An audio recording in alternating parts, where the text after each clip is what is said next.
नमस्कार।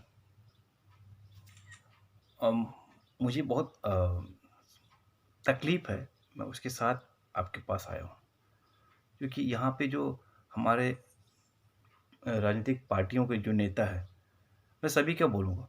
अब उसमें अपने-अपने ये नेता ही हिस्सेदारी कर ले कि किसकी इसमें कितना परसेंटेज है, किसकी कितनी गलती है करके। और मैं दूसरी मैं आम जनता, हमारे जो आम भाई-बहन हैं, जो हमारे लोग हैं, मैं आपको प्लीज़ पहले रिक्वेस्ट कर देता हूँ कि इसको आप कोई राजनीतिक मुद्दा मत बनाइएगा, पार्टी टू पार्टी मत बात कीजिएगा। आप एकजुट होके देखिए और इसको समझने की कोशिश कीजिएगा। मैं और आपने ये स्लोगन तैयार नहीं किया था। 2 गज की दूरी, सोशल डिस्टेंसिंग, भीड़ में घर पे रहें, सुरक्षित रहें, बार-बार हाथ साबुन से धोएँ, भीड़ में ना जाएँ, अपना ख़्याल रखें, सोशल डिस्टेंसिंग अपनाएँ, 2 गज की दूरी रखें। कहाँ गया ये बंगाल के चुनाव में? आपको पता है ये जो अभी यहाँ पे जितने लोगों का जो जो अभी प्रेज़ेंट टाइम में जो कंडीशन हो रहा है, जो भी, इसके पीछे का सबसे बड़ा कारण हम लोग तो है ही, इसमें इसमें कोई दो राय नहीं। पर सबसे ऊपर क्या होता है कि जो हमें लेके चलते हैं, जो हमें दिशा निर्देश देते हैं, जो हमारा मार्गदर्शन करते हैं और हम पब्लिक जिनको देख कर के अपना रोल मॉडल बनाते हैं और हमको इसके पीछे फ़ॉलो करते हैं। मैं कुछ दिन पहले किसी नेता का भी मैंने सुना था, मुझे याद नहीं आ रहा और फिर मैं फिर कह रहा हूँ कि पार्टी पे मत जाइएगा, ठीक है? पार्टी पे आप जाएँगे तो आपको फिर कोई दूसरी पार्टी आके बेवकूफ़ बनाएगी और होगा यही और यही होते आया करके। उसमें कहा गया था कि रैली होती है तो लोग जाते किस लिए? पकड़ के थोड़ी लेके जाते हैं। आप एक बात बताइए, जब एक इलेक्शन होता है तो उसमें इलेक्शन से पहले इतना आप जाति देखते हो, आप धर्म देखते हो, आप कास्ट देखते हो, आप लोकेशन देखते हो करके, आप पीछे का वोट के परसेंटेज देखते हो। आप एक-एक चीज़ को कैलकुलेशन करते हो, उसके हिसाब से आप कैंडिडेट को टिकट देते हो। नो डाउट आप कैंडिडेट को टिकट देते हो। पार्टी बदल के भी लोग जो आते हैं उसको भी टिकट मिलता है क्योंकि आपको जीत का आधार चाहिए। आप एक-एक छोटे-छोटे बातों पे एनालिसिस करते हैं, उसके लिए आप बाहर से आदमी हायर करते हैं। फरवरी के महीने में, मैं याद कर रहा हूँ फरवरी या मार्च के महीने में, आप कभी भी उठा के देख लीजिएगा पुराना कोई रिपोर्ट, उसमें साफ कहा गया था कि कोरोना की दूसरी लहर आ सकती है, आएगी। सावधान किया गया था। तो मैं जब आम पब्लिक और वो कोई ऐसे छोटे-मोटे मेरे जैसे लोग नहीं थे, जो इस मैनेजमेंट टीम में कोरोना मैनेजमेंट टीम में हिस्सा थे, उन्होंने कहा था कि इसकी लहर फिर आ सकती है और हमें सावधान करके ये पहले लहर से ज़्यादा खतरनाक आएगा। पहले लहर में 97,000 केस गया था हाईएस्ट, 97,000 समथिंग। मैं डाटा पे बहुत ज़्यादा बात नहीं करूँगा क्योंकि आम आदमी डाटा के चक्कर में फँस जाता है। 97 के आस-पास गया था, अभी 3 लाख है। 1 लाख का कौन-सा दिन गया था? जिस दिन 1 लाख गया था, क्या आपको तब भी आँखें नहीं खुली थी, नींद नहीं खुला था कि इस बार क्या दिक्कत आएगी करके? क्योंकि पिछले बार कि आपका ऑक्सीजन का जो उत्पादन था, वो कितना था, अभी कितना है, कैसे मैनेज करना है, एयर लिफ्ट करना है, कैसे रेड कॉरिडोर बनाना है, ग्रीन कॉरिडोर कैसे बना जो कुछ भी आप जो कुछ आज कर क्या आप पहले नहीं कर सकते थे? जो मरने वाले को छोड़ दिया आप लोगों ने और आज भी आप रैली कर रहे हैं करके उस पे। जब बगल में हमारे पड़ोस में बांग्लादेश, बांग्लादेश में कंप्लीट लॉकडाउन, बंगाल में लॉकडाउन नहीं। बगल में आपका झारखंड, बगल में छत्तीसगढ़, वहाँ पे आपका धारा 144, मतलब वहाँ पे ज़ाहिर तौर पे तैयार है लोग कि कुछ हो सकता है, पर वहाँ पे नहीं हो सकता क्योंकि वहाँ पे इलेक्शन चल रहा है। ये कौन-सा लोकतंत्र की पर्व मना रहे हो आप? लोगों को आपने हालत ख़राब कर दिया इस पे। और दूसरा मीडिया भी वही कवरेज कर रही करके, कहीं भी आप कहीं भी देख लो अवेयरनेस नाम की कोई चीज़ नहीं थी। लोगों ने गलती की है, पर आपको पता है कि एक मंत्री जाएगा, एक बड़े नेता जाएँगे, एक पोर्टफोलियो वाले जाएँगे, एक अभिनेता जाएगा, तो भीड़ कितनी आएगी? आप सबको पता है कितनी भीड़ जाएगी और इसको लाया ही जाता है इसीलिए कि भीड़ आए।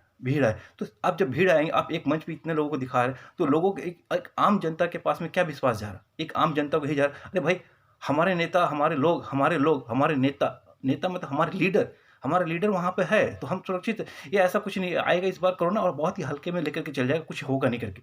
इसीलिए तो लोग इतना सब कुछ कर रहे हैं। हुआ क्या? आपने सबको कहाँ उठा के डाल दिया। एक बार अपने अंदर झाँक के देखिए कि आपने लोगों को कहाँ उठा के डाल दिया। और दूसरी वजह एक और है, इस बार फैलने का, जहाँ पे बात हम नहीं कर रहे हैं, मैं उसकी बात करना चाहता हूँ, जहाँ पे जिस जिस छोर से हम नहीं सोच रहे। पहले क्या था, जिस किसी को भी घर में प्रॉब्लम हुआ, जिस किसी का भी प्रॉब्लम हुआ, उसको उठा करके एम्बुलेंस आती थी, घर से लेके जाती थी और उसको कोई छोड़ने के लिए उसके रिलेटिव्स, उसके पड़ोसी, नेबर, वहाँ तक जहाँ पे आप रहते थे, वो सब चीज़ को क्लोज़ कर दिया था और लोग आते भी नहीं थे, घर से बाहर नहीं निकलते, दूर से कहीं कैमरा में रिकॉर्डिंग कर दे। आज क्या है, आपने आत्मनिर्भर बना दिया। आपने आत्मनिर्भर ऐसा बनाया कि जिस आदमी के घर में तकलीफ़ है, वो आदमी ऑक्सीजन सिलेंडर लेके जा रहा है। आप वीडियो पे देखिए, फुटेज पे देखिए, वहाँ बता रहे हैं कि मेरे घर में कोरोना पेशेंट है और वो यहाँ पे बिना नॉर्मल एक मास्क, ठीक है, मास्क लगाया हुआ है उन्होंने और एक स्कूटी में बैठा हुआ, उसके पास मजबूरी है, क्योंकि उसको देखने वाला कोई नहीं है। मेरे साथ भी होगा तो मैं भी जाऊँगा। और हम क्या करते हैं, वहाँ पहुँचते हैं, वहाँ जा कर के उसी लाइन में लोग खड़े हैं जिनके घर कोई पेशेंट, कोरोना पेशेंट रिलेटिव है या नहीं है, कोई फ़र्क नहीं पड़ता। हॉस्पिटल टू हॉस्पिटल, इस हॉस्पिटल से उस हॉस्पिटल, उस हॉस्पिटल से उस हॉस्पिटल जा रहे हैं। और वहाँ जाके क्या कर रहे हैं, उससे क्या कोरोना फैल नहीं रहा। एक आदमी जो अटेंड कर रहा है उसमें से आप लेकर के जा रहे हो, और फिर जो स्वास्थ्यकर्मी हैं, जो हमारे कोरोना वॉरियर है, हम लोग उस पे नाराज़ हो जाते हैं। कुछ अगर एक हद तक देखें तो लाज़मी है, जो आदमी सामने पे ही रिएक्ट करता है, बाहर जाके रिएक्ट नहीं करता। मैं मानता हूँ उन लोगों का भी। पर आप सोच के देखिए, वो आदमी जो हम लोग अपने घर छोड़ करके मौज कर रहे, बाहर घूम रहे करके, वो वहाँ पे जो डॉक्टर है और जो कर्मचारी है, जो स्टाफ नर्स है, जो टेक्निकल स्टाफ है, जो भी पैरामेडिक्स है, वो कित हद तक जा कर के अपने घर को छोड़ कितना तक देखेंगे? देख रहे हैं और देख ही रहे हैं, और कोरोना पॉज़िटिव वो भी हो रहे हैं, वो भी संक्रमण जा रहे हैं, वो भी जा रहे हैं। पर भाई किसी भी चीज़ का लेवल होता है, किसी चीज़ को समझने की कोशिश कीजिए। पर कर क्या रहे हैं? आप अगर देख लो तो अपने बजट का 1% अभी जो खर्च किएगा 2%, 1% खर्च कर रहे हैं आप उस पे। तो आप किस चीज़ से कर, कोई भी नेता, जो बड़े-बड़े नेता क्यों नहीं अपना ट्रीटमेंट कराते हो? आप जाओ गवर्नमेंट, आप रोल मॉडल हो, आप जाइए वहाँ पे छोटे-छोटे जगह बनाइए। ये सारी बात तो हो गई, और मुझे थोड़ी तकलीफ़ थी, मैं इसलिए सारी बात को कह गया। अब मैं आपसे एक आग्रह करना चाहता हूँ। एक आग्रह करना चाहता हूँ कि जितने ने भी ये सारे मीडिया का, जब भी इलेक्शन न्यूज़ जिस मीडिया पे चलता है, क्योंकि इस इलेक्शन ने ही इस बार लेके डूबा है। सबसे बहुत बड़ी रीज़न है, इस इलेक्शन ने लेके डूबा है, इस इलेक्शन के कारण ही लोगों ने सोचने समझने में बहुत कुछ गलती की है। और मैं माफ़ी चाहूँगा, जो भी हमारे, मैं किसी का नाम लेना चाहता हूँ, किसी के भी नेता का मैं नाम लेना नहीं चाहता हूँ, पर जो भी थे, पक्ष हो, विपक्ष हो, सभी ने, सबने, किसी ने भी इसका विरोध नहीं जताया। अब कोई विरोध जता भी रहे हैं, कोई हारने के डर से, कोई जीतने की खुशी के चलते, हर आदमी जूझ रहा है अपने आप को उसमें से, वहाँ पे कोरोना नहीं हो रहा है। कौन-सी बाउंड्री सील कर दी आपने कि वहाँ पे कोरोना नहीं होगा, बाकी जगह कोरोना होगा करके? तो सिर्फ़ आपने इलेक्शन के चलते जो हालात देश के अंदर जो पैदा किए हैं, और जो हमारे लोग, अपने पहचान के लोग हमारे निकल रहे हैं, हमारे अड़ोस-पड़ोस से लोग निकल रहे हैं, वो, और जो नहीं भी है, हमारे पहचान में नहीं भी है ना, वो भी किसी के न किसी की पहचान, किसी का माता-पिता, किसी का रिलेटिव ही है। और उनके भी डिपेंड, आपने माहौल अफरा-तफरी का पूरा बना दिया, घरों में सबको बहुत ही बुरी हालत कर दिया, और इसमें कोई देखने वाला नहीं था। क्यों? सिर्फ़ इलेक्शन का। और न्यूज़ भी इलेक्शन कवर हो रहे थे।